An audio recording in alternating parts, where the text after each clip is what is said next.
In today's world, smartphone sales surpass PC sales, and all are open to some form of security threat.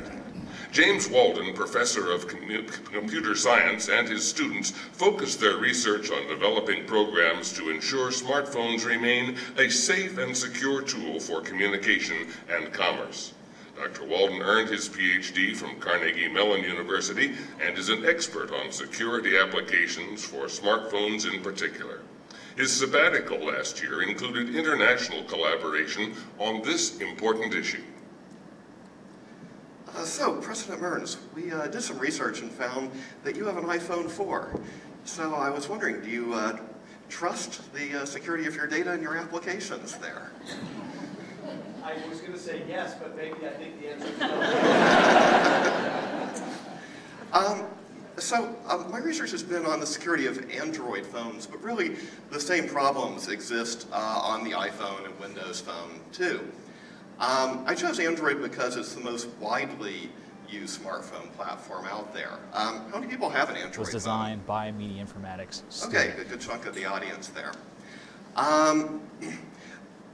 The biggest, well, at least most publicized security problem is the Trojan horse, which, like the Trojan horse of Greek mythology, appears to be a legitimate app for you to install, but which actually has hidden functionality, which is often used to take over your phone, making it into what is called a bot. And then the attacker will aggregate thousands to up to 1 million plus phones into what's called a botnet.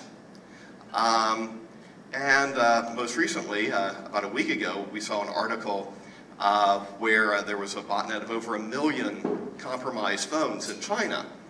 The attacker typically doesn't use these directly himself. Instead, attackers act as landlords and rent out all of this computational power, all this ability to steal your data to other computer criminals.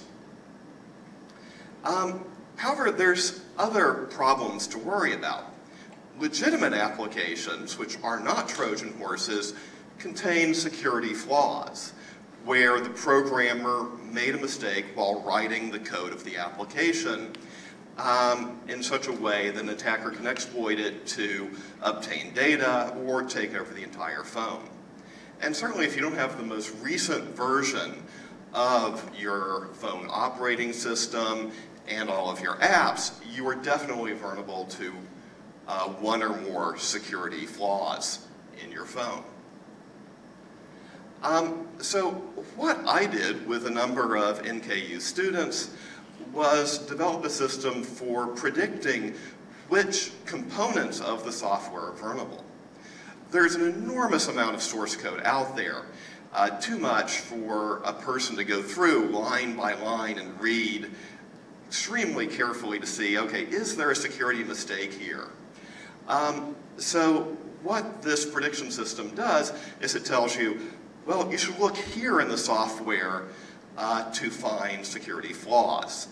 And so we trained the system with a database of existing apps and historical security flaws, and we were able to train it to predict which components of newer versions of the apps would contain flaws with 80% accuracy, thus enabling developers to find and remove security flaws.